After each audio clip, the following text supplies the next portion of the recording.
Saat kondisi market crash seperti sekarang, banyak saham kondisinya sudah dalam kategori undervalue.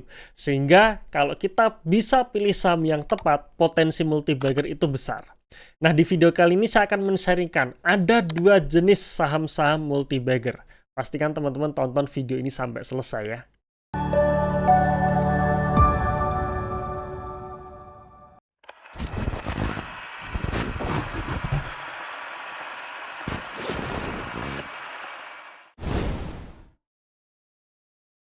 Nah, saham multibagger itu ada dua jenis ya. Yang pertama dia naik multibagger karena narasi, dan yang kedua dia multibagger karena fundamental. Nah, kita akan bahas dulu mengenai saham multibagger karena narasi. Apa itu saham multibagger karena narasi? Simpelnya adalah kenaikan harga saham yang sangat signifikan di atas 100% ini karena ada narasi yang kuat, ada story yang kuat, ada ekspektasi yang besar.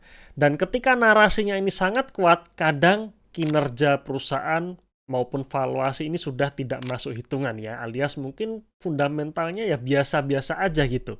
Ya, laba bersihnya mungkin bahkan rugi, tapi valuasinya bisa sangat mahal. Kenapa? Karena dorongan narasi yang sangat kuat. Nah, di sini saya akan men-sharingkan ya beberapa contoh saham naik multibagger karena narasi. Oke, ini contohnya saham yang naik karena narasi yang kuat. Kita ingat tahun 2021 dan 2022 waktu itu ada saham narasi yang sangat kuat, yaitu Bank Jago atau saham dengan kode emiten ARTO ya. Yang dimana harga sahamnya naik dari level 2000-an tahun 2020 tiba-tiba menjadi 19.000 tahun 2021. Dan waktu itu ketika harga sahamnya naik signifikan ya semua orang euforia ya, semua orang beli saham Bank Jago ini karena memang narasinya sangat kuat ya. Nanti saya akan jelaskan narasinya. Dan bahkan waktu itu saham ARTO masuk ke indeks LQ45 dan masuk juga ke indeks MSCI. Ya, jadi masuk ke semua indeks tersebut. Ketika harga di puncak di harga sekitar 19.000 sekian gitu ya.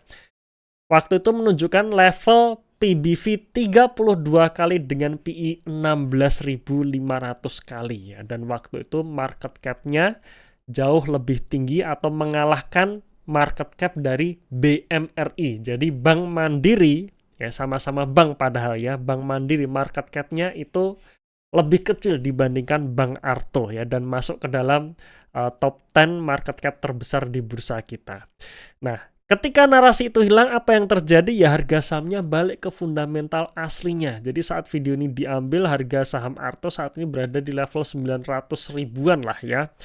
Dan bayangkan bagi mereka-mereka yang terlanjur beli di atas karena narasi yang kuat tadi, ketika narasi hilang dia kembali ke fundamental. Kalau dia nggak cepat-cepat keluar, ya sudah hilang ya. Apakah bisa balik lagi ke level 10.000 aja? Menurut saya susah sekali. Harus balik lagi ke tahun 2021-2022 ya.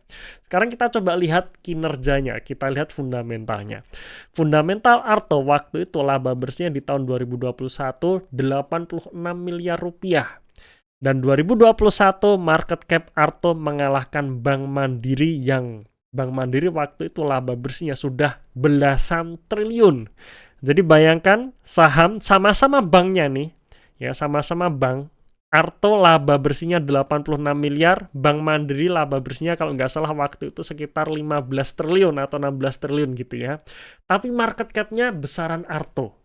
Ya, PBV-nya 30 kali, PI rasionya 16.000 kali ya. Jadi sudah sangat-sangat mahal. Nah, waktu itu kenapa bisa naik multibagger? Karena ada narasi yang kuat, yaitu akuisisi dan ekosistem digital. Ada Gojek yang masuk, ya GoPay maksudnya ya, dari grup Gojek ini dia masuk ke saham Arto, dan waktu itu memang tahun 2021 saham yang berbasis digital atau startup itu memang lagi euforianya. Jadi begitu ada salah satu saham yang kena katalis tersebut, harga sahamnya naik walaupun ya secara fundamental biasa-biasa aja gitu ya. Tapi karena narasi harga sahamnya naik, valuasinya jadi super mahal. Narasi hilang ya akhirnya kembali ke fundamental aslinya. Nah, ini tahun 2021 dan 2022 kemarin ya, yaitu Arto. Tahun 2025 kemarin ada saham yang juga hype juga ya karena narasi, yaitu brand ya. Brand dan saudara-saudaranya gitu ya, yang dimana brand ini baru IPO di akhir tahun 2023. Setelah IPO harga sahamnya dari level sekitar 1000-an naik ke 10.000. Dan waktu itu harga 10.000 menunjukkan valuasi PBV 90 kali dengan PI 365 kali. Saat video ini diambil, harga saham brand sudah jatuh ya di kisaran 3.000-an. Ya, dan waktu itu narasinya adalah masuk ke MSCI. Nah, cuman sekarang kan sudah didebak dari MSCI. Nah, berarti ya akan kembali ke fundamental aslinya ya. Jadi kalau harus naik ke 10.000 lagi, kalau misalkan naik ke 10.000 lagi harus ada narasi yang kuat lagi nih dari MSCI atau narasi apapun itu ya. Yang jelas kalau tanpa narasi hanya mengandalkan kinerja maupun valuasi saja, ya sulit untuk naik. Oke, sebelum kita melanjutkan pembahasannya, bagi teman-teman yang mungkin baru mampir di channel YouTube The Investor ini, sebelumnya perkenalkan dulu ya, saya Eros Perwita, saya seorang value investor atau investor jangka panjang. Jadi bagi teman-teman yang memang ingin belajar bagaimana caranya investasi saham jangka panjang, ya sekali lagi jangka panjang ya, bukan trading, bukan scalping, nah teman-teman harus subscribe channel ini ya, karena di video-video selanjutnya saya akan selalu memberikan sharing ya atau insight-insight tentang bagaimana caranya investasi saham jangka panjang yang benar. Dan tanggal 17 Juli besok saya akan mengadakan webinar dan ini gratis, free ya. Bagaimana caranya saya berinvestasi saham dengan benar, bagaimana caranya saya menumbuhkan portofolio sampai 241% dalam jangka panjang. Di situ saya akan sharingkan ya, terutama juga ya tentu saja juga dengan program value investing yang saya miliki beserta open portofolio saya. Jadi pastikan teman-teman jangan sampai ketinggalan webinar tanggal 17 Juli besok. Free, gratis. Ya, linknya ada di dalam kolom komentar yang sudah kami pin. Sekarang kita lanjutkan ya pembahasannya. Yang kedua ini adalah multi-bagger karena fundamental. Dan biasanya saya akan mencari saham-saham yang tipe kedua ini. Saham yang bergerak atau naik multi-bagger karena faktor fundamental. Nah, kenapa saya pilih yang kedua ini? Karena kalau kita mencari saham-saham yang berpotensi multi-bagger dari fundamental, ini resikonya lebih terukur ya. Resikonya lebih terukur karena ada data-datanya yang bisa kita analisa.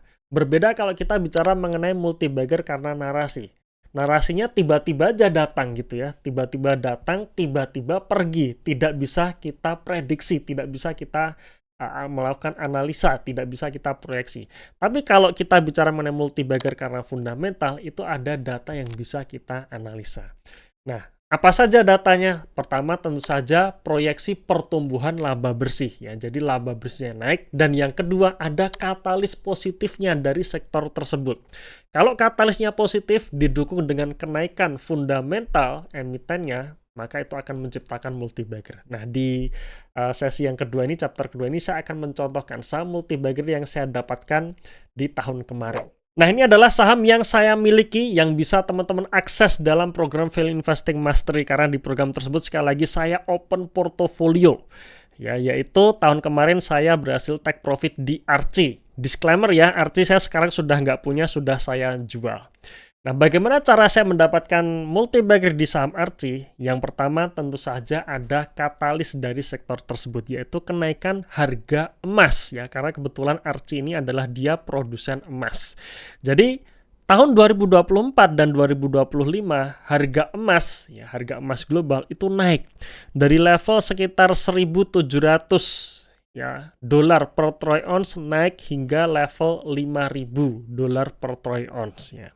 Nah, cuman memang kemarin sudah saya jual karena ya sudah nggak murah lagi dan growth untuk tahun ini kemungkinan terbatas ya. Jadi saya sudah melakukan penjualan dan kebetulan ternyata tahun 2026 ini harga emasnya cenderung koreksi. Ya. Nah, ini adalah katalisnya. Jadi katalisnya positif. Kemudian karena harga emas naik, maka produsen-produsen dari emiten emas ini juga akan diuntungkan ya. Di mana di sini terlihat posisi September 2025 kenaikan kinerjanya sangat bagus. Dari posisi pendapatan naik 53%. dari 215 juta dolar menjadi 328 juta dolar. Laba brutonya naik 303% dari 35 juta dolar menjadi 142 juta dolar, dan laba bersihnya naiknya sangat signifikan, naik 1900% dari rugi 3,9 juta dolar menjadi untung 71 juta dolar. Ya, cuman memang ketika rilis laporan keuangan kuartal 3 ini dan sangat bagus, saya waktu itu melakukan proyeksi nih, kalau laba di tahun 2025 sudah naik di atas 1000%, ya kemungkinan untuk kenaikan laba di tahun 2026 tidak akan semasif tahun kemarin. Artinya pertumbuhan labanya sudah mulai menurun. Nah, maka di situ saya melakukan take profit ya. Jadi saya jual karena memang acuannya seperti itu. Jual kira-kira sudah berada di range puncak kinerja, kira-kira seperti itu. Dan sekali lagi di tanggal 17 Juli besok, teman-teman silahkan untuk mengikuti webinar saya. Ini gratis ya, di mana saya akan meng-guidance teman-teman ya, bagaimana caranya kita mencari saham multi-bagger dengan cara yang benar, dengan analisa fundamental untuk tujuan investasi jangka panjang. Ya, jangan lupa tanggal 17 Juli besok jangan sampai kelewat. Daftar sekarang juga, linknya ada di dalam kolom komentar yang sudah kami pin. Oke, terima kasih teman-teman sudah menonton video ini sampai akhir. Ya, tunggu video kami selanjutnya dan salam passive income.